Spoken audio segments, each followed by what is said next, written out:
Alright investors, हमारी आज की कंपनी ने लास्ट एक साल में 560% रिटर्न्स दिए हैं। क्या ये कंटिन्यू होंगे? लेट्स फाइंड आउट टुगेदर, क्योंकि आज हम देखेंगे इसका business, technicals, valuations and financial health.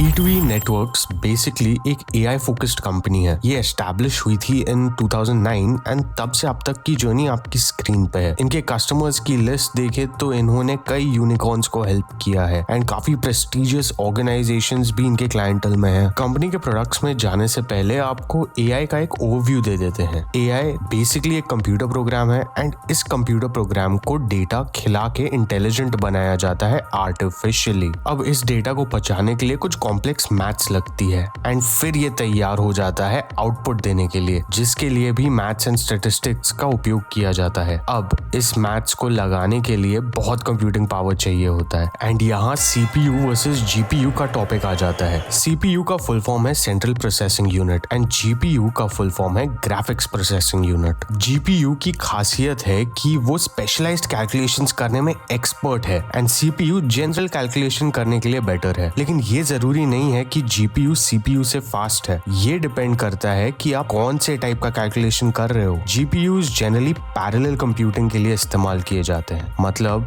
वो टाइप के कैलकुलेशंस जिससे छोटे पार्ट्स में डिवाइड किया जा सकता है एंड इन डिवाइडेड कैलकुलेशंस को साथ में कंप्यूट करके उसे कंबाइन करके एक फाइनल आउटपुट लाया जा सकता है। अब आप कितने कैलकुलेशंस एक टाइम पे कर सकते हो वो डिपेंड करता है आपके GPU में कितने कोर्स है एंड जनरली CPUs में 4, 8 या 16 कोर होते हैं एंड GPUs में पोटेंशियली हजारों कोर हो सकते हैं एंड इसलिए ये टाइप की कैलकुलेशंस के लिए GPU प्रेफर होता है। अब इसे ध्यान में रखते हुए चलते हैं E2E नेटवर्क्स के प्रोडक्ट्स पे। GPUs जनरली बहुत महंगे आते हैं एंड अगर आपकी पूरी ऑर्गेनाइजेशन को GPUs यूज करने हैं तो वो कॉस्ट एक्सपोनेंशियल हो जाएगा। यहाँ आती है E2E नेटवर्क्स एंड ये प्रोवाइड करते हैं क्लाउड GPUs, मतलब अब AI एप्लीकेशंस बनाने के लिए आपको GPUs खरीदने नहीं पड़ेंगे। आप इनके सर्वर में कोई भी कंप्यूटर से लॉग इन करके इनके GPUs को यूज कर सकते हैं। इससे आपका डेवलपमेंट कॉस्ट कम हो जाएगा क्योंकि आपके सारे डेवलपर्स एक नॉमिनल प्राइस से बहुत पावरफुल कंप्यूटर एक्सेस कर सकते हैं एंड आपका कैपिटल एक्सपेंडिचर भी बचेगा GPUs ना खरीदने की वजह से। अब इनकी क्लाउड कैपेबिलिटीज को देखा जाए तो इनके पास इनका खुद का AI प्लेटफॉर्म है जिसमें हम आगे जाएंगे, but apart from that cloud GPUs हैं जो अभी हमने डिस्कस की। अब प्रोग्राम्स रन करोगे तो उसके फाइल्स भी होंगे, उन फाइल्स को स्टोर करने का सॉल्यूशंस ये प्रोवाइड करते हैं। API एंड पॉइंट्स देते हैं। ये बेसिकली सर्वर के साथ इंटरैक्ट करने का एक टूल है। ये आपको कंप्यूट पावर देते हैं। आपका एप्लीकेशन डेटा भी जनरेट करेगा। उस एप्लीकेशन को डेटाबेस में स्टोर करने के सॉल्यूशंस भी हैं इनके पास। लोड बैलेंसर्स भी हैं इनके पास। ये बेसिकली अगर आपके सर्वर पे ज्यादा ट्रैफिक या लोड आता है तो उस एक्स्ट्रा ट्रैफिक को दूसरे सर्वर पे डाइवर्ट करने का एक तरीका है। अगर आपको GPUs या फाइल स्टोर करने की जगह कम पड़ी तो उसे अपने आप स्केल अप करने की टेक्नोलॉजी भी है इनके पास। कंटेनर्स हमने नेटवर्क टेक्नोलॉजीज के वीडियो में देखे थे, तो check that video out after this one. इनके सर्वर्स मल्टीपल लोकेशंस पे हैं, तो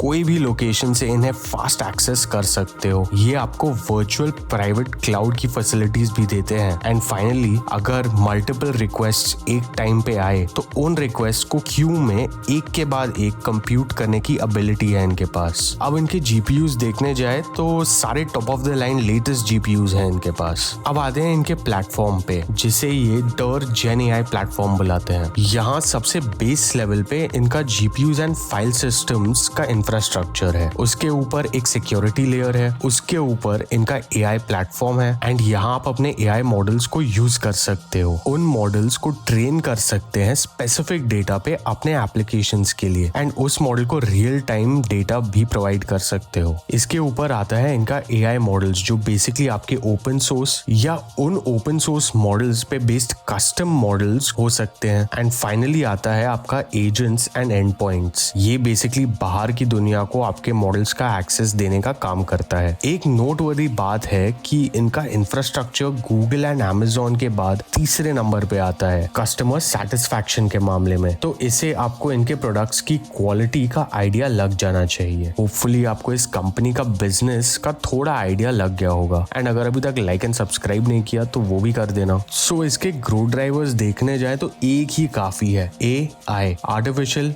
इंटेलिजेंस का अभी हमने सरफेस भी स्क्रैच नहीं किया है एंड इसके अराउंड अभी बहुत कम बाकी है। एंड जब तक ये डिमांड रहेगी इनके प्रोडक्ट्स की डिमांड भी रहेगी। इनके चैलेंजेस देखने जाए तो ये डिपेंड करते हैं लेटेस्ट हार्डवेयर टेक्नोलॉजी पे जो बहुत महंगा होता है, तो इन्हें उस पे एक्सपेंडिचर काफी है। टेक्नोलॉजी में इनोवेशन लाइट की स्पीड से होता है, मतलब इनके रॉ मटेरियल्स AKA GPUs की शेल्फ लाइफ काफी कम होती है। अगर फ्यूचर में टेक्नोलॉजी आई जो GPUs को डिसरप्ट करे जैसे AI specific chips, then chances are इन्हें बहुत जल्दी अडेप्ट करना पड़ेगा, नहीं तो they will lose out on competition. Talking about competition, इनके काफी कॉम्पिटिटर्स हैं जैसे Brave, Salad, AWS and Google जैसे, तो they can not afford to drop the ball in that sense. Here is a look at the management for you to go through. Make sure you do your research on them. Technicals में weekly charts पे company ने भयानक up trend दिया है and last एक साल में almost 600% भाग गई है। डेली चार्ट्स पे कंपनी का पहला रेजिस्टेंस 2008 के आसपास है, इसका पहला सपोर्ट 1500 के आसपास एंड नेक्स्ट सपोर्ट 1250 के पास है। Before moving on to the valuations, I have to warn you कि मेरा बायस है इस कंपनी की तरफ। दैट बीइंग सेड, मैंने इसे 6 साल के लिए 45% ग्रोथ रेट दिया एंड देन 15% पे स्टेबल कर दिया। इसके मार्जिन्स बहुत हाई है and I expect them to sustain similar margins throughout its life time. And इसके reinvestment rate and cost of capital को इंडस्ट्री एवरेजेस पे ले आया। इसके हिसाब से मेरा प्राइस आया around 4800, which makes the company undervalued. लेकिन सिंस मुझे पता है कि मेरा बायस है, मैंने एक सिनेरियो एनालिसिस किया with revenue growth rates between 15 to 65% and margins between 20 to 45%. Let me know what you think the fair value of the company is in the comments below. It'll be really interesting. Of course, I could be wrong and you can download the sheet from the link in the description below to make your own assumptions. तो technicals and valuations मिला के मुझे कोई problem नहीं है company ये value पे भी परचेज करने की, बिकॉज मुझे इसके बिजनेस में अगले 10 साल में बहुत ज्यादा ग्रोथ दिखाई दे रहा है। Your view can be completely different from mine and that's all right as long as you have a view. Financials में कंपनी का मार्केट कैप 2600 करोड़ के आसपास है, रोज 25 का, ROE 36 का एंड स्टॉक का P 105 के आसपास चल रहा है। P&L पे कंपनी के सेल्स लगातार तेजी से बढ़ रहे हैं, माइंड ब्लोइंग मार्जिन्स है एंड कंपनी के प्रॉफिट्स अच्छे हैं। बैलेंस शीट पे कंपनी के रिजर्व्स डिसेंट है, बोरोइंग्स है कंपनी के पास एंड कंपनी के फिक्स्ड एसेट्स इंक्रीज हो रहे हैं। कैश फ्लोज में ऑपरेशन से कंपनी कैश जनरेट कर रही है, उसे बिजनेस में इन्वेस्ट कर रही है एंड डेट भी ले रही है। रेशियोज में रोज सबसे इंपॉर्टेंट है ऐसे बिजनेस में एंड वो बहुत इंप्रूव हुआ है। शेयर होल्डिंग पैटर्न में प्रमोटर्स का स्टेक रिलेटिवली कांस्टेंट है, FIIs एंड DIs ने एग्जिट लिया है एंड पब्लिक का स्टेक बढ़ा है। If you are watching this video till here then you are probably liking the content and channel को सपोर्ट करने के लिए आप डिस्क्रिप्शन में दिए हुए लिंक से मेरे लिए कॉफी खरीद सकते हैं। And here is a video you should watch next. I will see you in the next one.